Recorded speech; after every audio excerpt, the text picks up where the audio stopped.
Hey,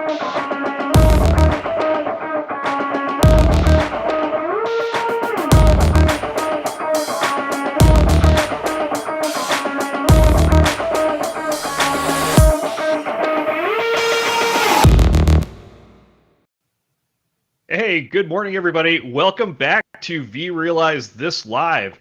Thomas, Ryan, it's been a minute. How are you? It's been a hot minute. It has. It's good Right. here. You know, I'm enjoying the beautiful 100-degree Texas heat. How are things up in your neck of the woods? You know, it's 64 degrees, nice and cool, and yeah, Oh. can't complain, my friend. So, thanks for joining us here on vRealize This Live, episode number 19. And today we're going to be talking about getting data into vRealize operations. So, of course, there's many different ways we can do that through, say, a Telegraph agent.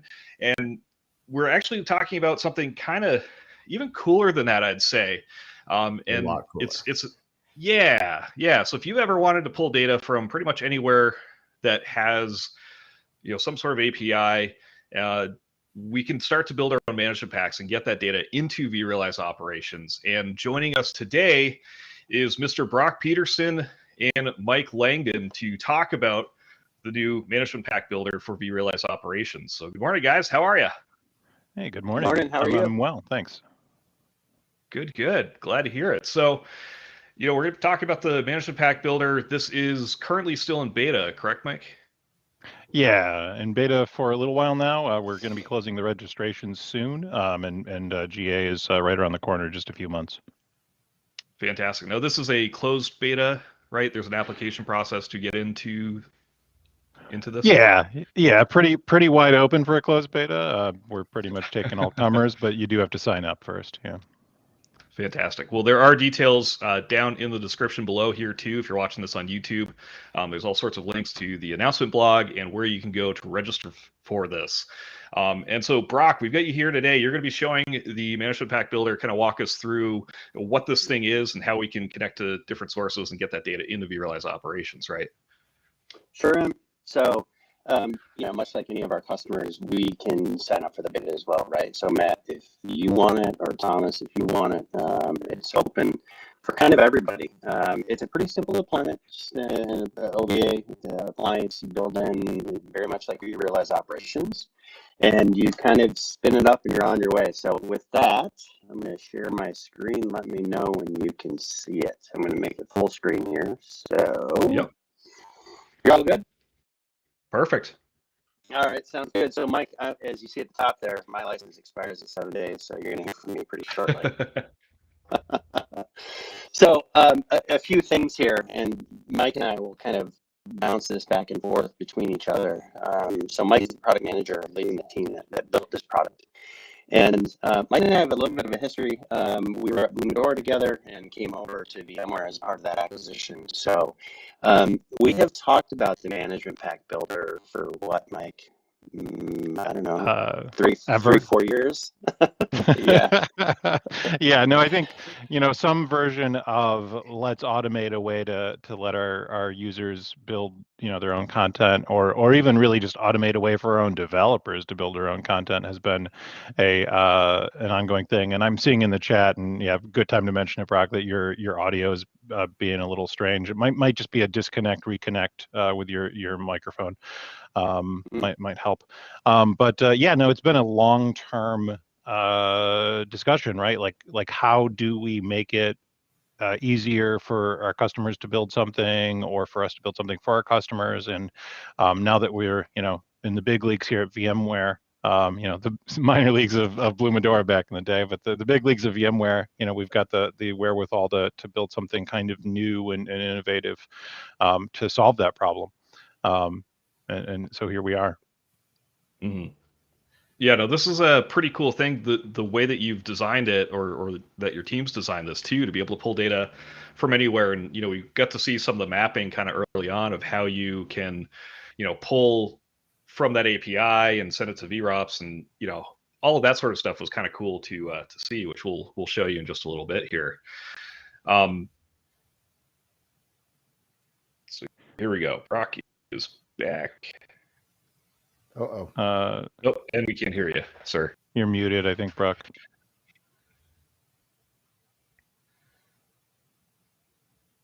Oh boy. That's all right.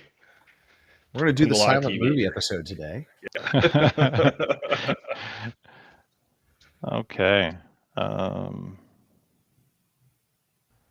Is that any better? Same old? Yes. There we go. Oh yeah, go. there we go. That's We're much Yeah, better. so Restream just does not like my audio, Matt. We've had these issues before. I've bounced back and forth between my Bose and my AirPods Max and my Yeti, and for whatever reason, it just doesn't like it.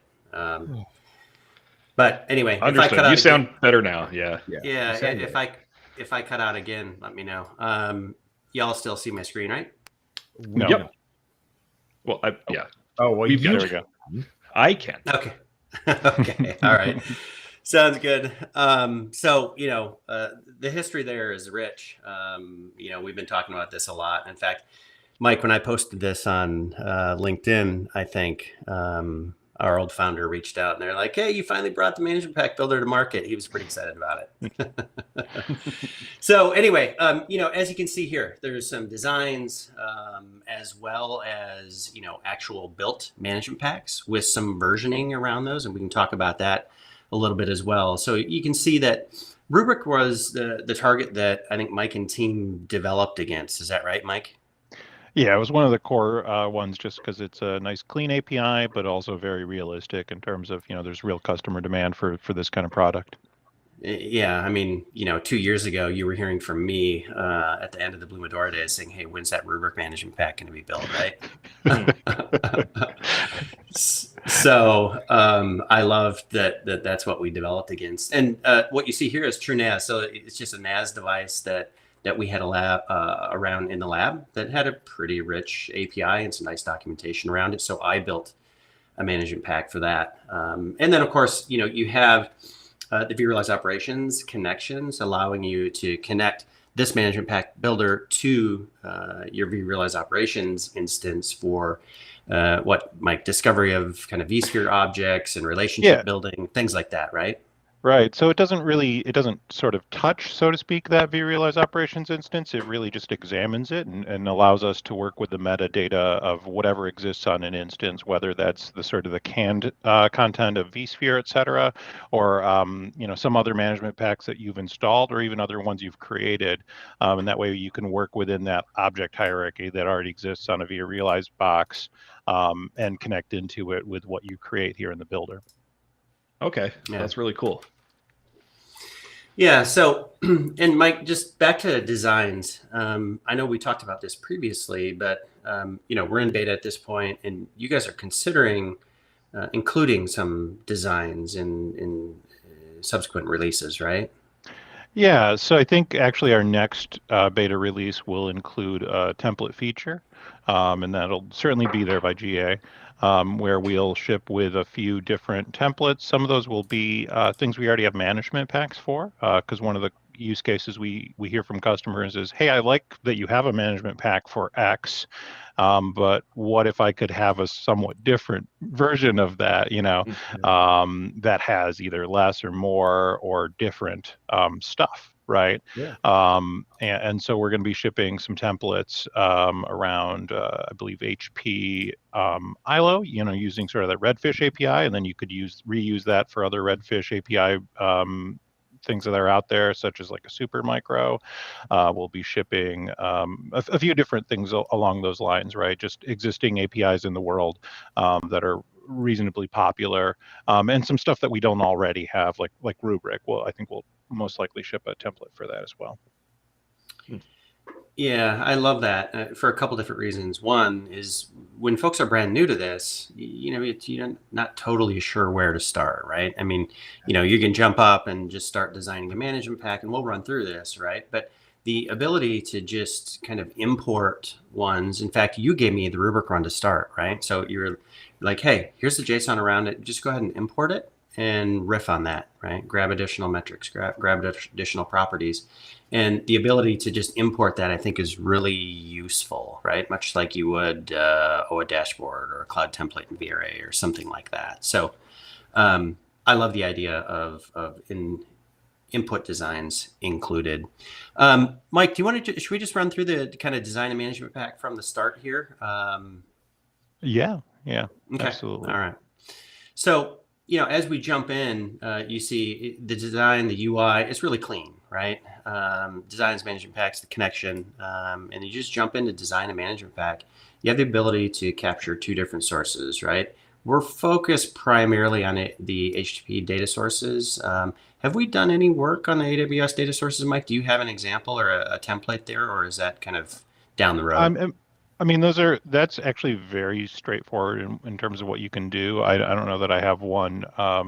It's almost already a template, I guess, is maybe the best way to put it, because it's much more on Rails than the regular HTTP data source. So if you've got an access key and a secret key, it's going to discover what you have out there in CloudWatch to monitor and just kind of walk you through it step by step. It's extremely straightforward. Okay. Just because AWS has a very particular API, we decided to put that one kind of on Rails. Whereas with the data source, the generalized HTTP data source, it is really whatever you want to do. Sky's the limit if it's an HTTP JSON API. Right. Okay. So let's look at the HTTP one here a little bit. So, jumping in, basically giving kind of sources, requests, responses, data objects, and relationships, right, on down the line, right? So, as well as, the ability to kind of title it however you wish and do some versioning. But talk to me a little bit about, the standard settings, authentication types, and what all of this looks like, Mike. Sure. So if you've ever installed a management pack, this in a lot of ways is going to be kind of the mirror image of that, right? So you're specifying for the purposes of development, right? What is my host name? Where am I going to actually experiment and see live data and design this management pack? This won't be hard coded into your design. It is, just something that is sort of here while you are making the design, or it won't be hard coded into the management pack that you eventually build. But then you get into things that are hard coded, right? So you're saying, what is my base API path? What are all the API calls I'm going to do? What do they have in them, right? What is my test connection? How do I verify that the credentials that I have are in fact good credentials for this particular target? And then, of course, that leads us naturally into the next step, the credentials, where we're putting in, a username, a password, or maybe doing something more robust like a session or some other sort of custom authentication that might interact with the body or the headers or the query parameters, as different authentication types do. And all right. All right. So yeah, a little bit of commentary. Hopefully, my voice isn't also breaking, but it sounds like you're fine, Mike. Yeah. Okay. Sorry about the issues here, guys, but we'll get through this. So I think the important thing here, Mike, too, is this isn't really we're not writing any code. We're just pulling from the API. So a lot of this is going to be available in whatever that endpoint is in their API documentation, right? So it's still not overly complicated. It looks a little complicated, but it's not too bad. Yeah, and if you've ever used a tool like Postman, this is going to be a very familiar experience up through kind of the first two steps here. If you look at the left-hand panel, there's the source and the data. Both of those steps are going to look so much like what you would experience in using a tool like Postman, where you're just exploring APIs. But here we're not just exploring the API; we're then using the data directly in designing the management pack.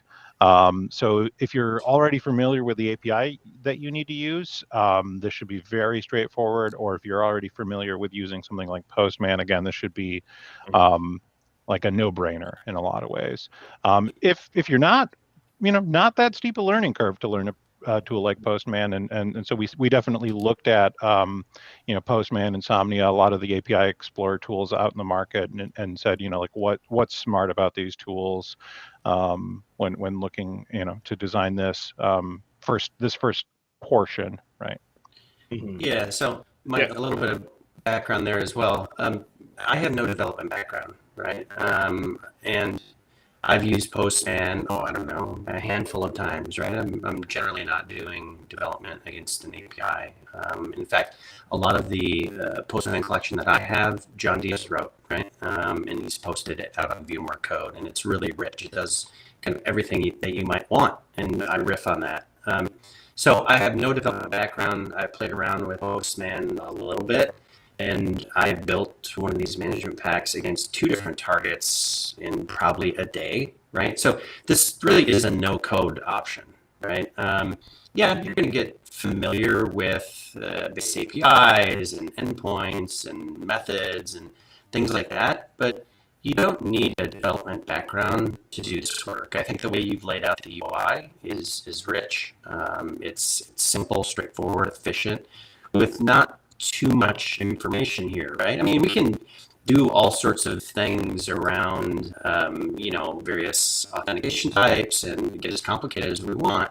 But if you have an endpoint and you know kind of your API path, you can have a management pack up and running in pretty short order. So I think the point is not to be intimidated here.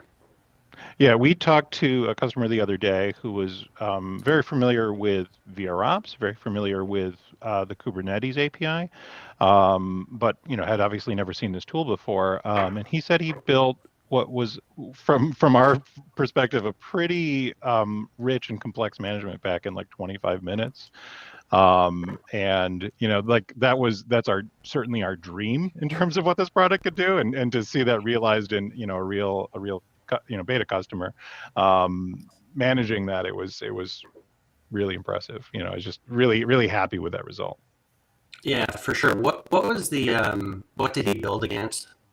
Do you know? It was actually against Kubernetes, or I think a specific flavor of Kubernetes. So it was pretty cool. Okay. All right.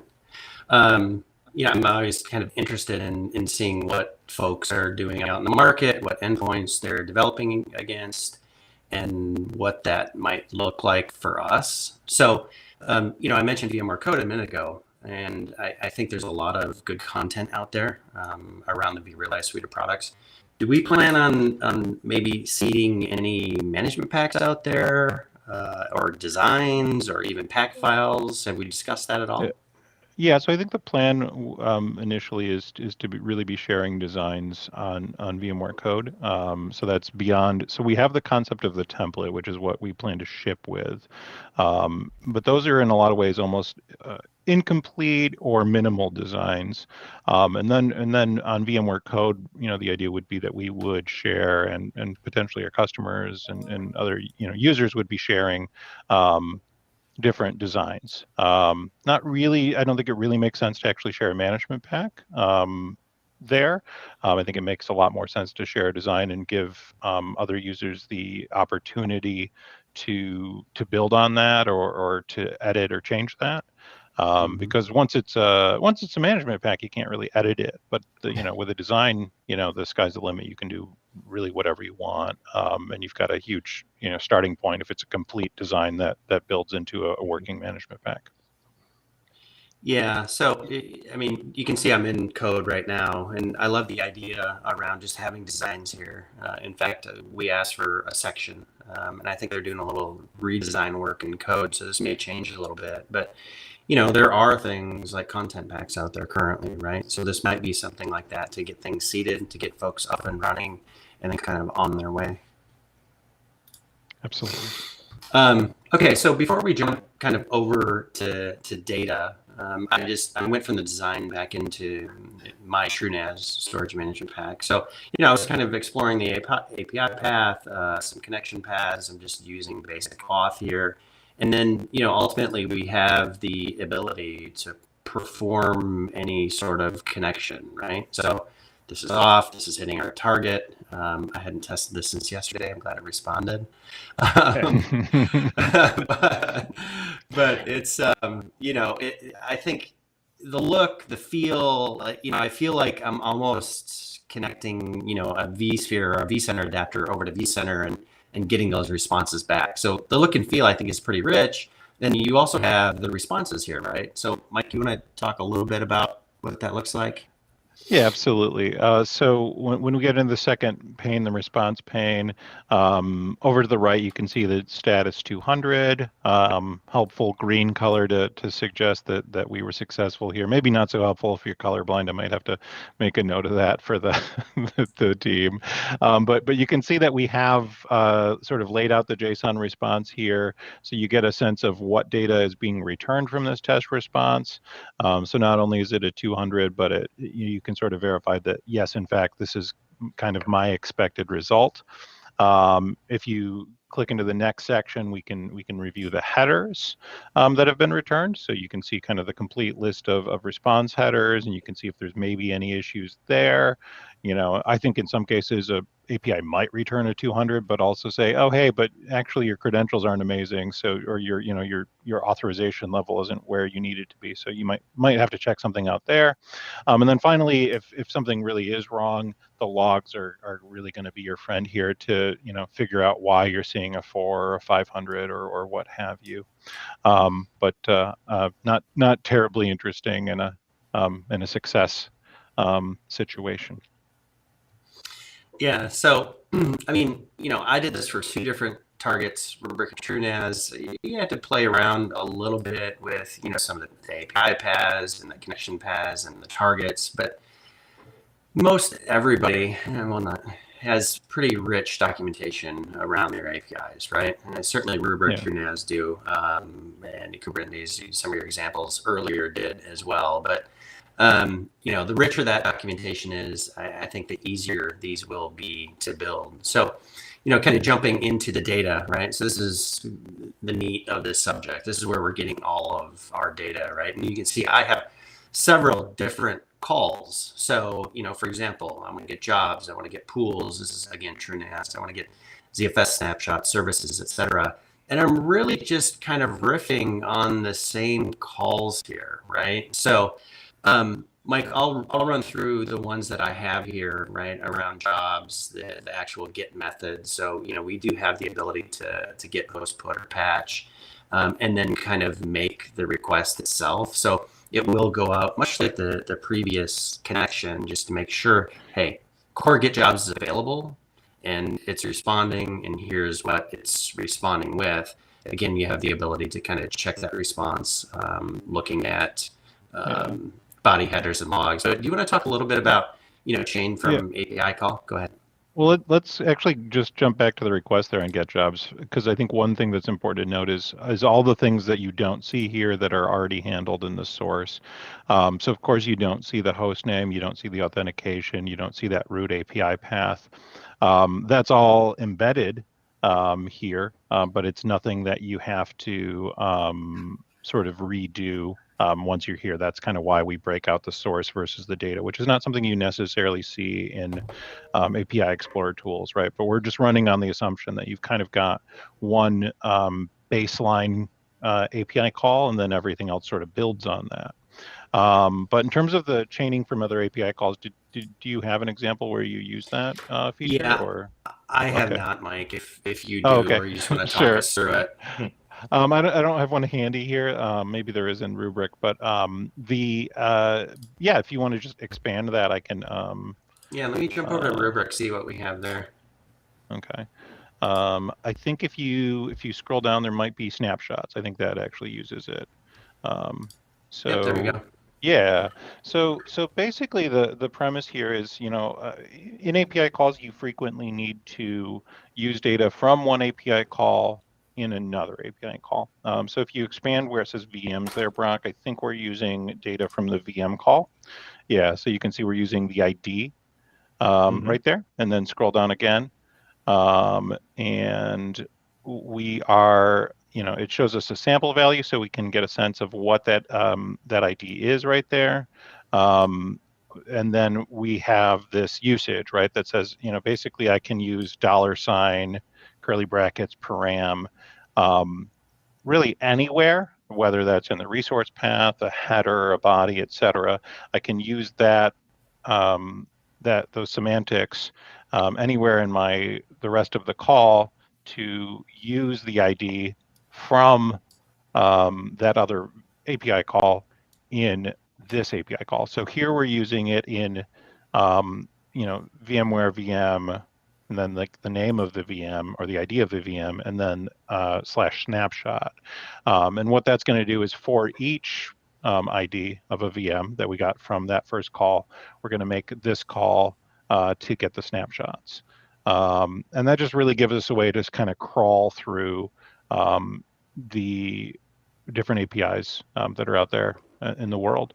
We get that kind of that rich experience of, just really everything that APIs have to offer. So now something like this would almost be kind of like a for each kind of thing, right? Where we're looking at each VM and getting like the number of snapshots or whatever that call is returning. Yeah, and it's smart about that. So in this case, it is definitely for each, but you can imagine a scenario where there's it's a one of, right? And so you really it just does it once. But since we know that the source here is a list of VMs, and in that list of VMs, each item has an ID. We're doing one call for each ID that we have. Makes sense. Yeah, that's really cool. Okay. But again, that's all hidden from the user, right? They don't have to think of in those programming terms of for each. So Right. that's kind of where we're trying to find that fine line between too much and too little information. Mm-hmm. Yeah, and Mike, when I was building these, what I liked about it is that, you're just kind of chaining on here, right? So, you found everything you can for volume groups and job monitoring or whatever construct makes the most sense for your target. And then if you want to add more, you're just adding another request, right? So you add another request and you're able to just kind of chain on to the previous one, right? So make your call, put in your path, make your request, and again, you're kind of off and running. And you have the ability to save it immediately or preview it, right? Talk about preview a little bit. What does preview show us? So preview is especially useful after you've actually gotten to the next step, which is defining objects. But and we've already done that with this design, so certainly it is relevant. But I think maybe it makes sense to talk about what it means to design an object first. Yeah, go ahead. Yeah, so you sort of familiar with the same view from the chaining, where we're kind of looking at the different API calls we've already made in terms of the requests that are listed here. So we've got clusters, VM, snapshots. So in this case, we're defining a cluster object. So we name it at the top, and that's what it's going to be called in vRops.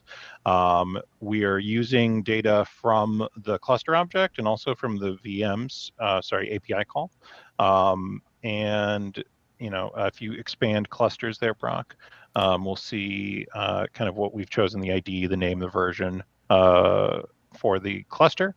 And then that translates down here. We can, fix the capitalization, add anything, that gives a little extra context. Like in the case of that VM total, the metric is just called total, but we've changed it to be, something a little more meaningful. So it's the total number of VMware VMs that are being backed up by this rubric cluster. And we can see over on the far right there's example data. So there's 232 on this particular cluster. Obviously, that'd be a different number for any given cluster.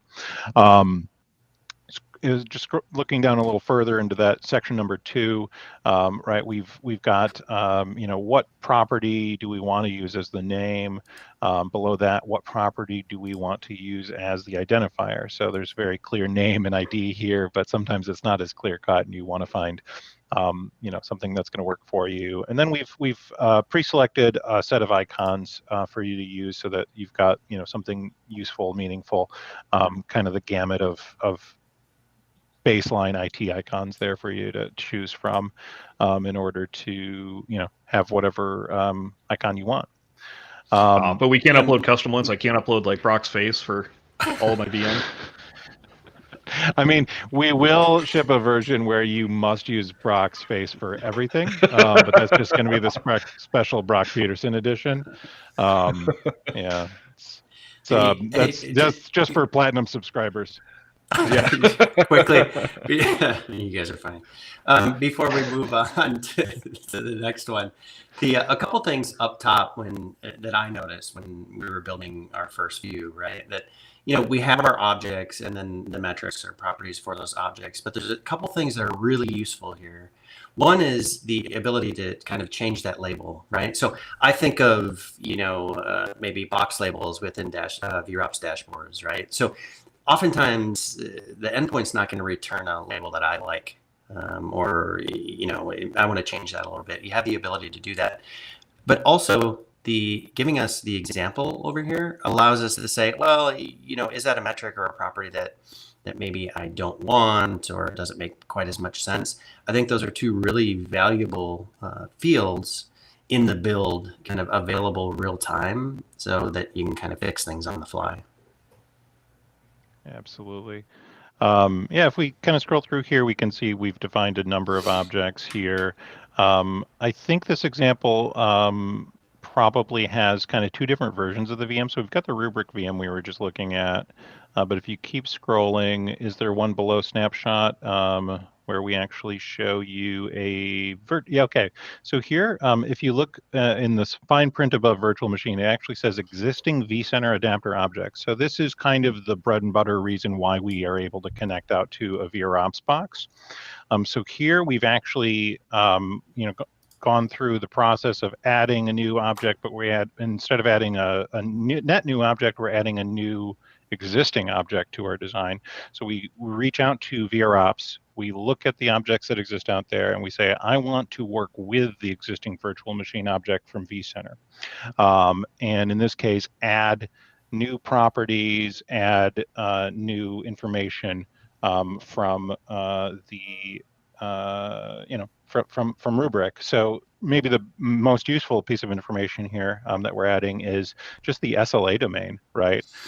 So we're able to say, hey, what is my backup SLA for this virtual machine? We're at bronze for this particular virtual machine that we've got example data on. And so, that's one of the options, right? We could say, I want a new VM object that's just a rubric VM, or we can relate that to virtual machines, or we could say, you know what, I don't want to make a net new object. I want to limit the total number of objects I'm creating and simply augment my existing data model with new properties and metrics. So, I mean, once we've added all of our objects, right, at this point, it probably makes a little bit more sense to sort of preview it, right? Yeah, now we can definitely talk about the preview. So what we're doing here, right, is first of all just saying, like, what are the kinds of objects that we're creating? So we've decided on a cluster, a rubric VM, a snapshot, a job. Also extending the virtual machine. Now, you probably wouldn't do both. But here in the example, we're doing both just to kind of give you a for instance of each. We didn't talk about them, but defining relationships is pretty straightforward. So here you can also see which relationships we've actually defined. So we went cluster to rubric VM and then rubric VM to virtual machine. And so you can see that we can relate either to objects in our own design or between existing objects and new objects that we're creating. And then I think probably the most interesting part of this is the collection preview step, which I think we can do after validating. So yeah, I think that's the first thing you need to do there. I think in a future iteration, we're planning to maybe get rid of this validation step and kind of have it already validating in the background for you. So here we're using our existing vRealize operations connection for metadata, because we are going to say, here are the virtual machines that we would be adding data to in this instance of vRops if this were a management pack. Instead of actually running a management pack in vRealize operations, when we click perform collection here, we're running exactly the code we would run in vRops, the Java/Kotlin code that's running in the background. But that is being run in this, independent platform in sort of a simulation of what would actually run in vRops.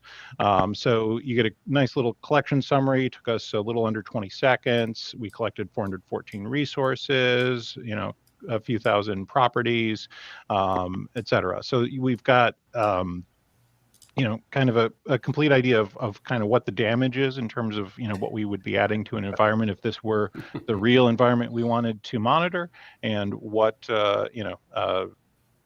all the different objects are. So if we look at the left-hand pane, we can see, there's logs, there's a summary, but also just all of the actual, that was the summary. But so also logs again, so we can see if there's any real issues there. And then I think we can, just kind of jump into what are the actual objects that we're creating and verify that this is what we want. So if we click on, any one of those virtual machines, we can see, that it's, got an ID there and et cetera. We've got a really, basic design that matches kind of what we were hoping for or not. Yeah, I think the design preview offers rich output. Oftentimes we don't really know how long a collection is going to take. We don't know how many resources, how many metrics, how many properties we're going to be adding, and that's a real use case for the management pack builder, right? I mean, it offers a way to capture more metrics or properties or fewer, right? Because we have management packs that maybe capture much more than a customer might want. Well, this is an opportunity to maybe build one on your own to just capture a few metrics if you'd like. So I think the collection preview is valuable in that sense. Let me just quickly answer a question that I hear a lot, and it's a kind of a disappointing answer, but a lot of people ask if they can use this tool to edit existing management packs, and I think it was just brought up by what you were just saying, Brock. Yeah. And so existing management packs, if there's something that exists out in the wild right now, there's not any way to edit those with this tool because they weren't built with this tool. But once we have, kind of a stable of designs from this tool, that is what you'll be able to work from with this tool to, make a change, build something new, build something smaller, build something bigger or different. That's I think where the future will be, is that, ideally most or all content will be editable by our users. But unfortunately, the sort of all the, what will soon be legacy products, you wouldn't be able to import them into the tool. So I just wanted to answer that question ahead of time, since I'm sure it's in at least a few viewers' minds at this point. Yeah, it was in my mind originally, right, when we had this, because oftentimes we'll run into customers with massive clusters, 6, 8, I think we can go up to 10 extra large nodes at this point, right, based on metrics and objects. And we want to capture fewer, right? So I think maybe turning off one of the VRTVS management packs or any of the others that they might use the management pack builder to build something on a little bit smaller scale is an offering or has some potential there, right? Because it's a real use case. So. And something that you can't demo here yet, Brock, but that we expect to be in the GA is events. So we've actually heard from a few different beta users that a big use case for them will be simply building a management pack that really only does events, right? So maybe goes out to HP1 view, for example, grabs just events, creates almost no objects in VROps, but exposes all of the events from one view in VROps. So we're hearing that as a big use case is a really event-driven management pack that has a pretty limited effect on sort of overall metric or object count. Yeah, that's a great use case, Mike. I mean, all the old Blue Door stuff, we would capture those events, or at least everything we could, right? But along with that, we were getting objects and metrics and converting them to notification events and bringing them in. I think an event bridge type management pack is a real use case. Absolutely. So, I mean, once we're done previewing and validating and we have all of our objects and relationships, I mean, at this point, we're at build time, right? Yeah, absolutely. Yeah. So build in progress, build succeeded, and you're off to kind of management packs. And now you'll see that at 10:44 this morning, we just built one, 1.0.0.11, and now we have our management pack. So that is a pack file. can see it downloading at this point. So now you actually have content that, you can jump over to vRealize operations. Go ahead, worth Mike. noting, it's building real Java in the background, and it generally takes well under 10 seconds to build. So it's not a big wait. It's not a go get coffee build. It's it's done before I noticed kind of build. Yeah, it's really quick. I mean, you saw, what was it, 5 seconds there? Yeah. I just wanted to note it was not a simulation. Yeah. Don't tell management that. It could take a couple of days. Yeah. For the record, no, this is a wait for it. You're gonna need that coffee break for sure. That's so much. So, I mean, we have... It's whatever you want it to be. That's also in the Brock Peterson special edition. It takes 3 hours to build, but just if you click a box that says make it take 3 hours. So, I mean, you saw at this point we have our pack file, right? So I can download it, I can share it with others, I can put it on VMware Code if I want, or just the design. So I just jump over to my vRops instance and I'm installing it, right? So once the install's done, it's going to overwrite my previous one because I already have it up and running. We point it at a target and we're off and running. So this part will probably take a little bit longer than the build. Well, can you show us the adapter? Because that is kind of one question that I have is, okay, when we built this management pack, obviously we pointed it at an API endpoint. It sounds like that's not hard coded into the management pack, so you could share that with somebody else, or build it in your test environment and deploy it in the prod and be able to customize the integration. Okay. Yep. So just like any management pack, you're going to have this configuration step. And, in this case, it looks like we've put in the IP address for the host name. We've put in a set of credentials, and, we're off to the races. That's really the only configuration that's a must do here. So test connection, just like you would with any management pack, again, based on that data source setup stage in the builder. And it will ship with a couple of basic dashboards as well. So I don't know if you wanted to just pop out to those, and really in a lot of ways these are just sort of demonstration dashboards, right? They're not necessarily your morning coffee dashboard. We don't know what that's going to be. We can't sort of build that for you, but it will very much just give you an overview of what it is that you've built. So you've got a cluster object, you've got the rubric VMs, you've got the virtual machines, and then you've got the ability to explore the different metrics and properties that you've designed into it. And a little object hierarchy to get a sense of everything that's available. Cool. So that ships right out of the box with the management pack, but then obviously you can kind of add dashboards to your heart's delight with the built-in dashboarding tools of vRops. Yeah, I mean, this is just designed to sort of show all the objects, right? More importantly, we can create our own dashboards around whatever objects we want using our favorite widgets and make them look customizable. This, I think, just says, hey, here are the objects that you have, here are the metrics that you have, it's all yours. Right. Exactly. Yeah, you're reducing the barrier of entry for people because, okay, so like for me, I kind of know the APIs I want to do. I know vRops, but like, how do I get the data? And then once you get the data in, do you really want to have to go hunt and peck and search for everything? It can be complicated. So having just something that says, hey, here's the data, here's how it's laid out, here's all the stuff you did, it points you where you need to go. You're still going to build what you want to build, but at least you know where you're going. Right.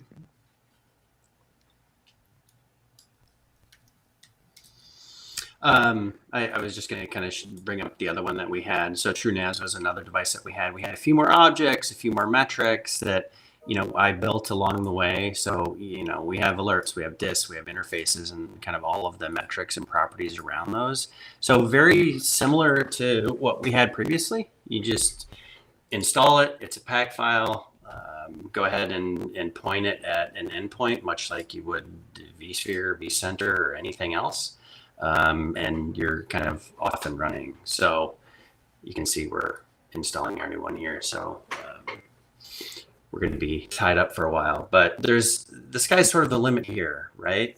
Which is why, what do we have in beta, Mike? Over 100 customers at this point? Yeah, we cracked 100. Not all VMware SEs who are as excited as you, Brock. I mean, a lot of actual customers too. I would say, well, probably 75% actual customers, in fact. So, a lot of interest, a lot of back and forth. I'm on a lot of calls, kind of talking through the features, figuring out what we need. A lot of that getting into the GA. But I anticipate we're going to be looking at a 1.1, a 1.2, a 2.0. So, a lot of roadmap ahead of the product to keep adding what people need out of it, and just a lot of it's an exciting project to work on. When you just mentioned GA, what are you thinking for GA time? So we are targeting not to put you on the spot. Yeah. I mean, roadmaps may vary, et cetera. But the disclaimer, this might not be true. But VMware Explore is what we're targeting, right? So that's the old VMworld rebranded, which is right around the beginning of September. So we're looking to wrap up our beta in the next couple months. Spend most of August just polishing all the brass. I don't think that's not the metaphor. Is there a better metaphor? Dotting I's, crossing T's? I don't know. Can't say that here. Yeah. And then getting into the release there in early September. Very cool. And the beta's still open right now. Mike, you said for a little while longer. So if you want to get your hands on it. We're going to close registrations relatively soon. So if you're interested, jump on it now.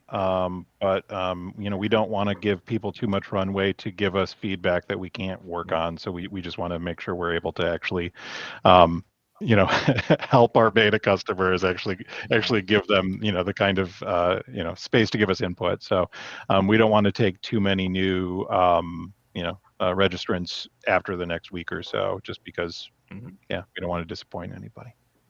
So jump on it right now. Again, links are in the description below, and get your hands on it's an OVA, right? It's a virtual appliance that you deploy. Yeah, it's an OVA, and while we're going to be closing registrations, that beta should be open, for a couple months. So there is time to work on it, just not time to register if you don't move soon. Yeah. Excellent. Well, Brock, Mike, thanks so much for jumping on this episode of vRealize This Live, showing us the awesome management pack builder. You guys have done an incredible amount of work on this thing, and so cool to see it finally coming to fruition. It's all Brock. Just hit him for questions. I'm going to point that way. I don't know. That guy.